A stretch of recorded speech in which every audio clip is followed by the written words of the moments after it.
Pensacola has a rich and diverse baseball history that reaches back into the late 1800s all the way to current times. The very first baseball team that was established in Pensacola was actually a ladies' team, and they played in hoop skirts. And the league rules were, if you were running the bases and you fell with your hoop skirts, you were out. Pensacola was actually first indoctrinated with the game of baseball through the Civil War. The soldiers stationed at the forts would actually begin to play against the others stationed in the area, including the sailors on the ships that were here in Pensacola at the Navy Yard. And of course, the citizens of Pensacola turned out to watch just as we do today. And so at the war's end and through the latter part of the 1800s, Pensacola grew in its interest with the game and started some of its earliest teams directly after the war, but as a result with the soldiers that stayed on behind. One of the very first teams in Pensacola were called the Dudes, and they were made up of local businessmen and workers from the area. It was utilized as more a marketing tool than it was for fan appreciation or to carry home a winning pennant. In 1913, the first established and paid Pensacola team was the Pensacola Snappers, again made up of businessmen and laborers from around the area. But this was quite a bit more organized than the Dudes and some of the other teams that were made up of the merchant teams in the area. There were a group of citizens and business owners that gathered together in the Pensacola Sports Association to create a fund to build the very first park. We would later know it as Legion Field, but it was built with the idea of the fan in mind. It also had grandstands and ways for the fans to rally around their local team. During World War II, the Pensacola Naval Air Station had such a training facility established for the nation that we created a number of auxiliary fields. Each of those auxiliary fields had their own baseball team to give the men something to do in the off hours. One of the men that came here for training but also became an instructor was Ted Williams. Ted had an incredible career already established with the Boston Red Sox and was well known across the nation. But he gave his time away from the game that he loved to not only fight for his country, but instruct young pilots to be able to defend their country from the air. While he was here, he did play for the local Bronson Bombers of the Bronson Field, auxiliary field, but as Ted would say, his main love was training young men and mentoring them into excellence. In the mid-1950s, as Legion Field began to decline in its ability to hold the number of fans coming to watch baseball and, of course, keeping it up, Admiral Mason Ballpark was built downtown on the water. As our ballpark being built today on the waterfront, Admiral Mason was built with the same idea in mind. Give the fans a place to come and enjoy good, wholesome, fun, community entertainment and be able to enjoy our bay as well. And quickly, Admiral Mason became a place not only to watch the game, but a place to meet and greet your local citizens. It became a place of community. Pensacola actually has a deep and rich baseball legacy with the people. Not only people that came in to play baseball in Pensacola, but also the people that were born here and later went on to play the game professionally. But early on, Pensacola was the host for many of our baseball stars today that are loved by baseball fans around the country. In the late 1800s, we had men like Billy Sunday, who was a well-known evangelist after his baseball career, to the early 1900s, where Shoeless Joe Jackson came in with his team to have spring training here in Pensacola. Later in the 20s, we had men like Babe Ruth and Lou Gehrig come in another spring training venue with the New York Yankees. Pensacola itself has had a rich legacy with the Negro Leagues, whether they were unaffiliated or they were a farm system working into the National League, Negro Leagues. We've had a number of men play through our city and a number of men born right here in Pensacola.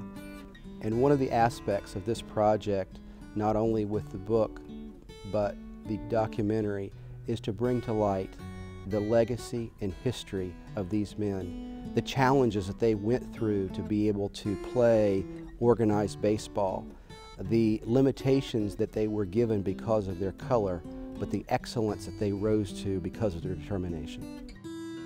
At 15 years old, I was put out of sports in school.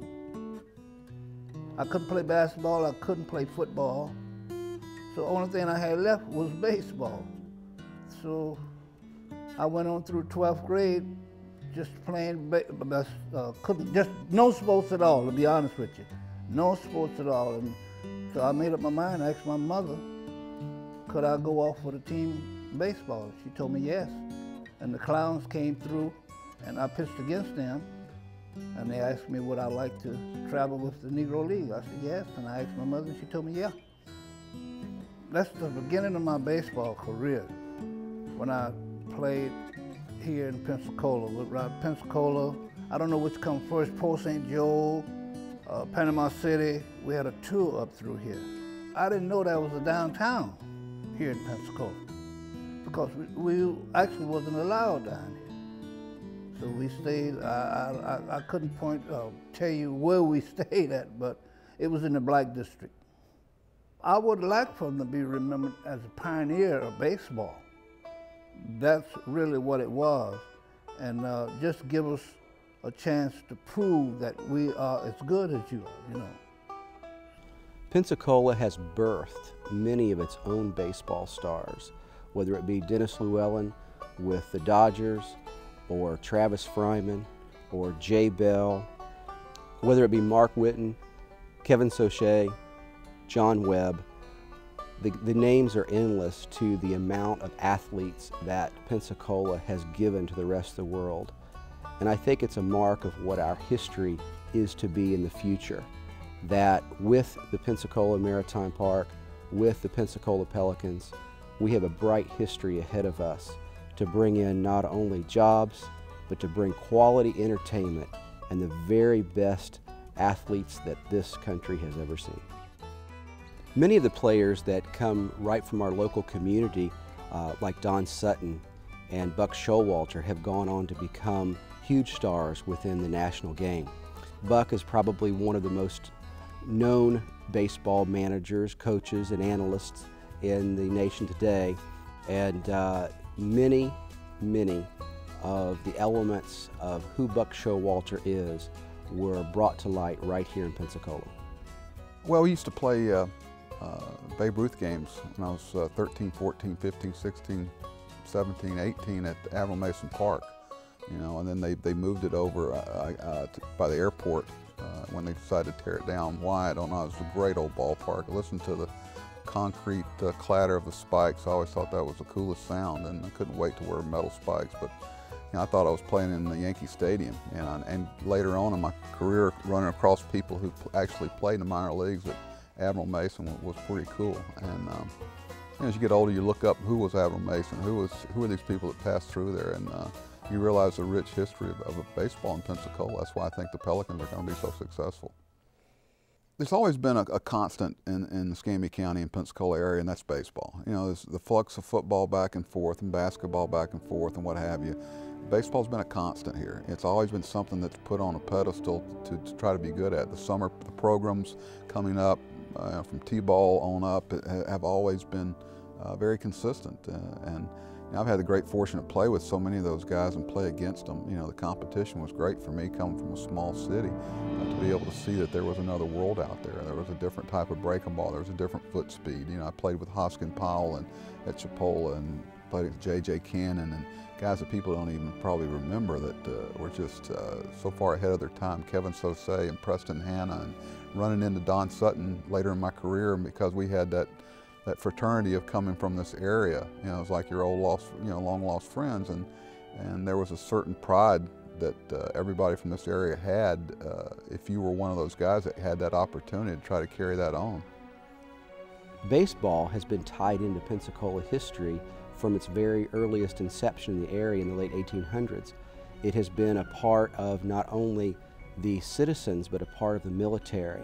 It's been a part of the educational system. It's given rise and birth to many national stars. A very exciting factor of working on this project was to find that our local PBS station, WSRE, was also beginning their early stages of compiling information for a documentary on baseball in Pensacola. We quickly found that it would be extremely valuable for the two of us to work together from the written and the visual. And so we are now combining efforts, combining information, and combining our passion to bring forth the history of baseball in Pensacola. Baseball is a game that goes beyond the field itself. It goes beyond the stands. It goes beyond time itself. Baseball is a rallying cry. Baseball, as Mark Twain said, is the great unifier. Baseball is America.